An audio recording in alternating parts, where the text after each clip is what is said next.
be no maids today because all the others are not here, and they've left me by myself. So I asked Hilary. Hey, how are you? I'm fine. Thank goodness you come to help.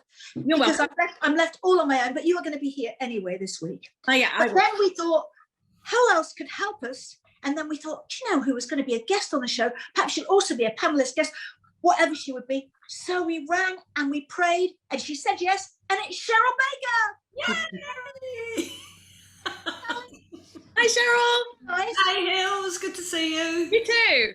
But then, of course, we have an empty square. So if we all go, can we magic somebody up? We could try. If we all close our eyes and we go, 1, 2, 3. Wow! Look who we magic. What are you doing? I'm in the middle of my ironing. It's the lovely Debbie McGee. Debbie! Thank you for joining us at the last second, obviously. Well, I didn't have a choice, did I? You just Really? magiced me here. Thank you Naughty so much, morning. girls, for helping us and for coming in to be sort of wonderful guests. Now, the thing is, Debbie, you've been on the show before, which is brilliant. Cheryl, you haven't. So we're so pleased to see you. What are you doing at the moment? Do you mean what have I done in the last year? I'm gardening, For really. the rest of your life? I know what she's been doing. Vegetables. Yes, I love them. I know. I love growing my vegetables. I've got these seedlings going on at the moment. In fact, when we finish today, I am going back into my greenhouse to do my seedlings. Oh, They need to be done. But yeah, I've been doing a few voice messages. Hi, Cheryl Baker here. Happy birthday. And that's kept the ball from the door, I must say. But we're also I'm combining it all in now. Next week, because lockdown has been unlocked a bit. We're going into the studio with Mike Stock to do another album. So fantastic. And all the gold discs behind you are amazing. How many More have than you that. got? How many? Loads. And I gave some away like an idiot. Oh. Wherever we went in the world, we were given discs because we sold lots of records. And I used to think, I used to keep them in my loft in boxes until the day came when we didn't get any anymore. And I thought, do you know what, I'm going to put them on the wall. But I used to give, when there was a charity event, I'd go, I have a gold disc, I have a silver disc, and I wished I hadn't now because I want them all back. Oh, bless. And Eurovision is coming up soon, isn't it? My favourite time of the year. I love it. What do we all think of Eurovision? I've been a fan for years. Absolutely love it. I love the campness of it. I love the camaraderie of the countries. And then and of course your win was just like, we went through the roof, didn't we? It was probably one of the most memorable wins ever. I know I've got a question actually that I would love to ask you. Is this true that when you came out to do the reprise of the winning song, that you were so excited, obviously, that you sang the melody in a higher, in an octave above what it's supposed to be? No. That's not true. But what did happen was they gave us the wrong mics, and so the levels were all over the place. Oh, that was what it was. I mean, my harmony, I sang the fifth, which of course is the highest harmony, Right. and I was a bit excited, so I might have been a bit sharp, possibly. No, not sharp. You're always in tune. But it was so loud in comparison to the lead line. So, because the harmonies are always laid back a little bit, aren't they? Yeah, so Mike and Bobby, you could hear them, but in particular, Jay and I, like the harmonies were going, blah! It didn't matter because by that time we'd already won. Oh, it didn't matter at all. It was glorious, and it's still a floor filler now, isn't it? I mean, it just is. I've watched Eurovision since I was a kid, but in recent years I've dipped in and out of it because I think the show has got better and better, with all the special effects and things like that. But I just feel it's become a little bit too political, and I think unfairly we haven't done very well in recent years, and that kind of got my goat a bit. Yeah, I totally agree. You sort of I don't think the songs have been that good in this country. I've got to be 100% honest. I mean, the songs that we had in the 80s or before that, were fantastic. And the recent ones that we've had, the ones actually that I've always liked and were the catchiest, haven't even been the winning songs, I mean, for the country. But I'm sort of connected to Eurovision because my son-in-law is Mum Zemilov, who has actually been on this show and sung before. So we're very connected to Eurovision. So I love it. And of course he thinks, because Sweden have won twice, or probably more than that actually, haven't they? They take it so seriously over there. It's their biggest show of the year. But I think that England was like that years ago, but of course we were doing better. Yes. Weren't we? Yeah, but the competition is so much bigger now. There's so much more, so many more countries. Have you seen the Eurovision film, Fire? Yeah, are you in it? No, we're not in it. But who's the lead guy in it? Oh, come on, Rick, what's his name? Anyway, the leading man, his wife is Swedish, and she said she got him into Eurovision by saying exactly what you just said. It's huge in Sweden. So he then became a Eurovision fan, and they made this fantastic film. What's his name? Will Ferrell. Oh, Will yes, Ferrell. of course. Yeah. Fantastic. Now, what I've got to ask is really important. It's really bugging me at the moment. Debbie McGee, your hair is gorgeous. Can you tell us what the colour is? Because I want to be that colour. Because I've got sort of dirty brown. Right. Well, not dirty, but it's dull, and it's very important on the WonderBirds show that we talk about hair. Hair is one of the most important. Absolutely. Well, like everybody else, beginning of the first lockdown, I'm thinking, I've always gone to the hairdressers because I've always worried about colour going wrong.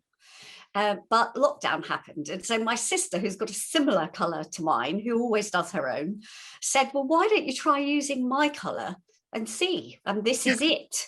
And I've got it here, actually, girls. I'm not on any kind of commission or advertising here. Yes. It's Garnier Bella Color. And this one is Radiant Colour. And there's a number, 110. There you go. And so, so I've been doing my colour once a month. I've been chopping little bits off here and there. And the thing is, it's in better condition than it's been in for years and years and years. And it's shiny. Yeah. Wow. So that's it. My secret. That's great. Because when you go to the hairdressers and you're having your highlights, often they're still using bleach and like with the highlights, and it saved you money, and it's better for your hair. Yeah, and I always travelled quite a long way to my hairdressers because it was where I used to live. And they were wonderful. I'm not criticising them, but as you say, Cheryl, they used very good products, but there was bleach in it. And also it's really hard to get a shine when you've got bleach in there because it dries your hair so much. So I'm happy bunny now. So how can you've got very dark hair naturally? I have, yeah. Yes, so how can you get it that light without bleach? That's what I want to know. Well, the thing is, my roots aren't as light as the rest of my hair. And in fact, they almost need doing at the moment. But that gives it a little bit of depth. But they go a light brown. But, I don't know if you can see because I'm really quite dark. I don't know if you can see that. Yeah, but it gives it a 3D effect. Yeah, so it gives it some depth rather than just being completely fluffy blonde, So I can't imagine that I will ever go back to the hairdressers now. Wow, I bet a lot of people say that. Yeah. Your hair looks nice, Cheryl. Oh, it needs, the colour needs doing again. But I'm very lucky that I have a girl who comes to me in my house. So and she puts 3 colours in, a sort of reddy one, a darker blonde and a light blonde. But naturally my hair is this kind of mousy, I'm just so impressed that you girls have still got dark hair. You as well, Hilary, haven't you? You've got dark hair. I'm the same as Cheryl, actually. I do 3 colours when I do go. And of course, the money that I've saved, I've spent on Amazon. Absolutely hopeless. It's like, literally, I go onto Amazon probably once or twice a day, and it literally speaks to me and goes, what now? Really? Do you really need this? Do you? You're going to do that? You're going to change it? Because lots of people, I still see my school friends, and we did a Zoom call last night. Yeah. Some of them have gone completely grey, some of them let their hair grow, and they're saying, we're not going to change it back. We kind of like it. We've grown used to it. Her roots are like down here, and she likes the 2-tone look. Well, that's a look, isn't it? That's a look. A lot of people are going for the ombre fashion. That's kind of an in thing. Answer to your question, I'm hesitant to go for something different, But I think I should come out of lockdown and just go different colour, different look. I mean, it's fun curling it, and it's fun having it in bunches and plaits, and I've been having a talk. Do you know what I mean? I absolutely love it. I'm like tribute to Heidi show at home, and but I think I might I've got a hairdresser called Chelsea who colours it, and Simon who cuts it. And Simon is like, every time he goes in, he looks at me and goes, please, he's desperate to change my look. And I go, one day, I promise you, I won't go to anyone else, I'll come to you. But it's a big deal. I can honestly say to you that I've had more husbands than I have hairdressers. It's true, because once you find someone who can cut your hair very well, you never want to lose them. With a man, you know, hey ho, you can go, I don't care about you. But so I've only had 2 husbands, which just shows you how many hairdressers have cut my hair. Since I was 14, I've only had 2 people that have cut my hair. Wow. The thing is, I'm exactly the same, Debbie. But I think what it also is when you have a hairdresser, sometimes they do it really well. And I went to a top London hairdresser at one time, and when I left the salon, it looked fantastic. And I'm good at doing hair, but I couldn't do it. I couldn't make it look like he made it look. And also, it changes your personality. You know, if you're used to long hair and then you suddenly have it cut, you do become a slightly different person, and you have to wear different clothes. Years ago, I had my hair bobbed, and you know, it was sort of the Fergie time when she had her hair cut, and I got really bored with long hair, and suddenly I realized it didn't suit my clothes and that I felt different. And I also tried to grow this color out, and I wanted to be a more natural color, you know, with 3 or 4 colors in it, a few years ago. And I spent 3 years growing it out, and then hated it because everybody's so used to me being this color, you know, and it stands out if you're in a photograph and all sorts of things that's important in show business. You know, and I thought, oh, well, people, you know, in those days used to treat me as a fluffy blonde. So that's why I wanted to change it. But actually, perhaps that's who I am. Yes, exactly. And I'm also treated as a fluffy blonde. And so are you, Hills. And actually, so are you, Cheryl. And I think we should stay fluffy blondes. You know what? That's just on the outside, isn't it? It's a bit like a chocolate box. You know, you see, oh, that looks nice. And but inside, we are deep, sensitive women who are very powerful and very lovely, but because we want to be fluffy blondes, who the hell cares? I say keep the fluffy blondes are staying. Yes, there's a lot more inside than the fluffy blonde on the outside. I feel a hashtag coming on. I do. And Hilary, please don't lose yourself in a boring old hairstyle. That's not you. You are vivacious and bubbly and gorgeous, and you know, it's who you are. I just think I'm looking forward to having it zapped, as it were. But, now talking about zapping, we actually have some testosterone coming in. We have Mr. Michael Simkins, who's in our waiting room, who is, you know, he's holding his breath because it's very hard for him to meet all these new women, but I'm sure he'll be okay. Mike, are you there? Hello. Hello, Mike. Hello. Nice to see you all. Well, Mike, I've got to introduce you to 3 new women. That's the way I like it. Yeah. There's Hilary. Hi, Mike. There's Cheryl. Hi, Mike. And Debbie. So Debbie and I obviously have to have the same name so people don't, you know, get confused. There can only be 3 names. You have to learn. Hi, Mike. Hi, Debbie.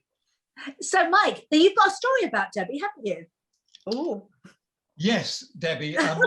Don't panic. No, we haven't met, but a couple of Christmases ago, looking to give my great niece a treat, I scoured the pantos around outer London, and I ended up taking her to see the panto at the Beck Theatre Hayes, in which you were giving your good fairy, and very fine you were too. Thank you. I thought it was a fantastic panto. Everybody loved it. It was a real old-fashioned, traditional, high-octane, slightly scurrilous panto, with kids getting some of the jokes and the adults getting the jokes that the kids couldn't get. Perfect. First of all, afterwards, Debbie, you allowed my great niece to have a photograph taken with you, which made her Christmas. Oh, wonderful. I'm so pleased. This is a nice story. Yeah. And breathe. No, actually, Reflecting. So Mike, the girls don't know about your book club. So what have you got for us today? Well, one of the joys of being the WonderBirds book reviewer is that you very kindly allow me to choose my own book, so I never have to wade through something I absolutely hate.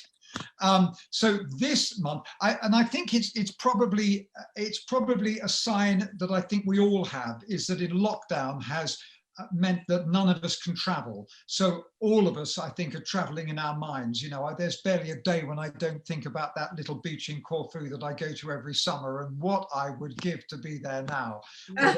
Really. So what I've chosen this time is to go for broke, and this caught my eye, which is Around the World in 80 Trains. The interesting thing is that it is not by a white middle-class writer, not that there's anything wrong with that, I'm one myself, like Michael Palin or Paul Theroux, but this is by Monisha Rajesh, who is of Indian extraction. Her parents, I think, lived in England. They went back to India and they came back to England. So Monisha is not only a terrific writer, but she is Indian by origin, and that means that a lot of the places that she goes to on these long distance journeys with her partner Jem are places like Russia, places like China. There's a most exhilarating section when she goes on a train trip around North Korea, which is a country that I've always wanted to go and see, if only I had the brass balls to have the daring to do it. And you know what it means is that it's very interesting, because you not only get a wonderful panorama of some of the great countries of the world through various trains, some of them luxurious, some of them,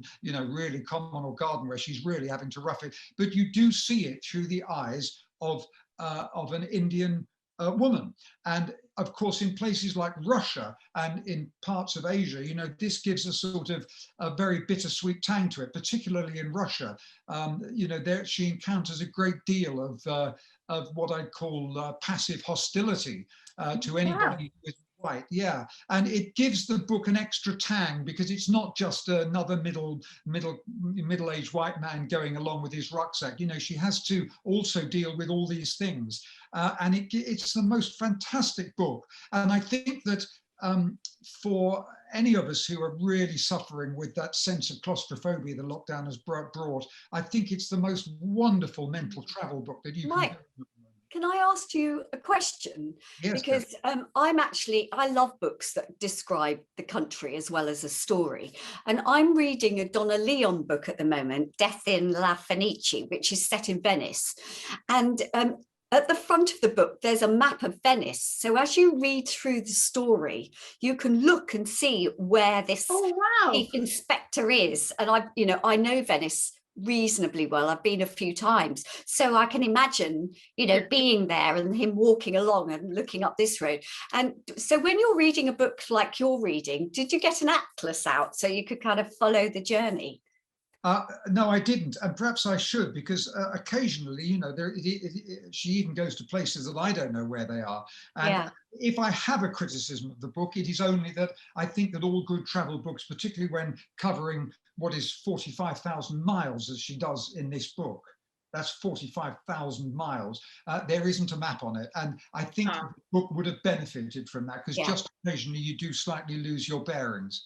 But that's a minor caveat. And, you know, best of all, it really makes me long to, you know, book those train tickets, go on those Mongolian excursions, and just see for it myself. It's a fantastic book. I remember once I wrote a piece for Vanity Fair where they said to me, do you want to go anywhere? And you can go anywhere, but it has to be somewhere that no other correspondent has ever covered. And in Vanity Fair, that's not an easy thing, because of course, you know, and I don't know what made me do it, because she asked, the editor asked me the question over lunch, and she said, you need to come up with somewhere that would really attract. And quick as a flash, without thinking about it, I said, I'd like to travel from London to the Valley of Death, where the charge of the Light Brigade happened. And I don't know where it came from, but she threw her napkin in the air and said, marvelous, I'll arrange it immediately.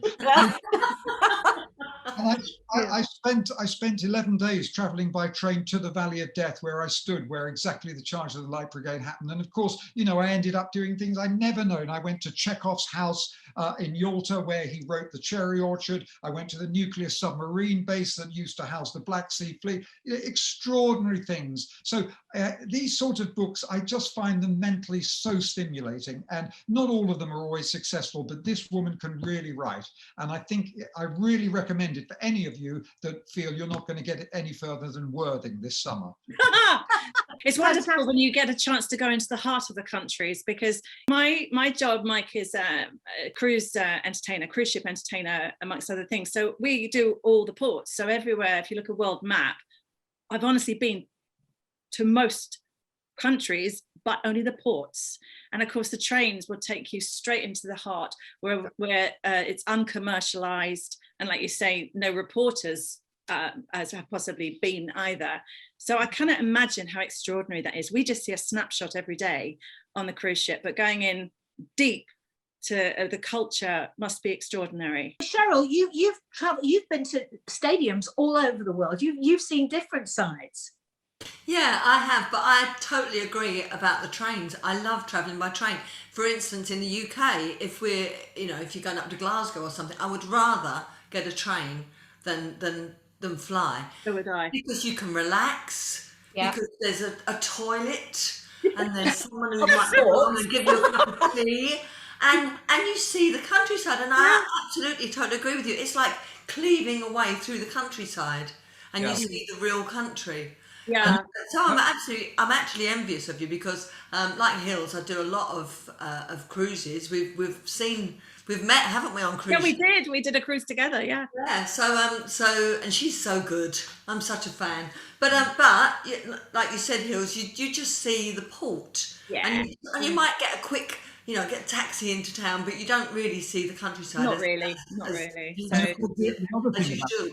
the other thing about train travel is that, of course, because of the nature of it, again, uniquely, you don't get it in a car, you don't get it on coaches, and you don't really get it in cruise ships to the same extent. You are forced to have hundreds of myriad casual encounters with people that normally you wouldn't meet. You sit in the dining car with them, or you share a sleeper with them, and they're often not people you'd want to spend much time with. But it does add to the richness of a travel journal, I think. Yeah. Mike, I was telling the girls about Fatty Batter, which is my favourite of the books that you've written. I don't know, Debbie, if you've ever read any of Mike's, but Mike, and I hope Mike won't mind me saying this, but why you were called Fatty Batter because you were a fat little boy, weren't you? I was enormously fat, but somebody said that somebody seeing a photo of me recently at the age of 12 said I look like Claire Rayner, which is I was an incredibly overweight child, and that was because I grew up in a sweet shop in Brighton, which is about the best childhood any kid can have. Did your parents have any rein on you, or could you just literally walk through on the way to school and go a couple of them in your bag? Well, that's a really good question, and a lot of people ask me that. And the truth is, and this is the honest truth, is that they had virtually no rein over my calorific consumption, and it wasn't because they were careless parents. They cooked me great meals, and they were very loving. Sure.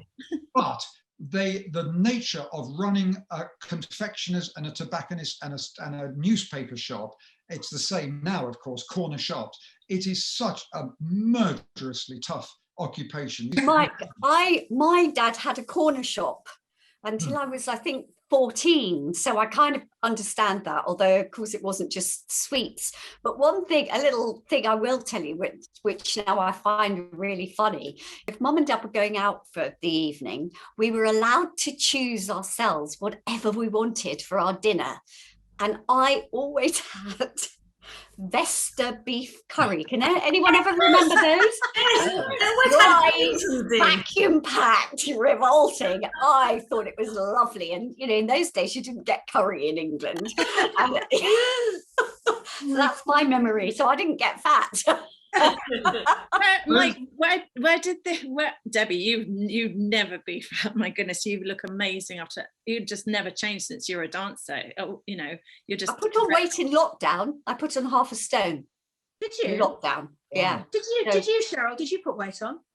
No, I didn't actually. I've stayed the same, overweight the whole time. Whatever. Well, I've just lost my weight by eating the most amazing food.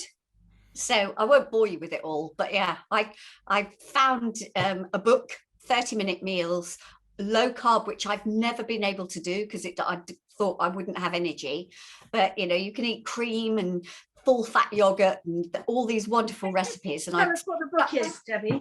It's the Caldesi diabetes book, but it's for weight loss as well. You can eat cream and cheese and all the things I absolutely adore, but because I'm not eating so many carbs, it turns that food into energy and burns the fat off your body. And it really, I'm losing a pound. I've lost a pound a day. I've only been on it since Friday. Mike, thank you so much for coming in to see us, and come back again next month.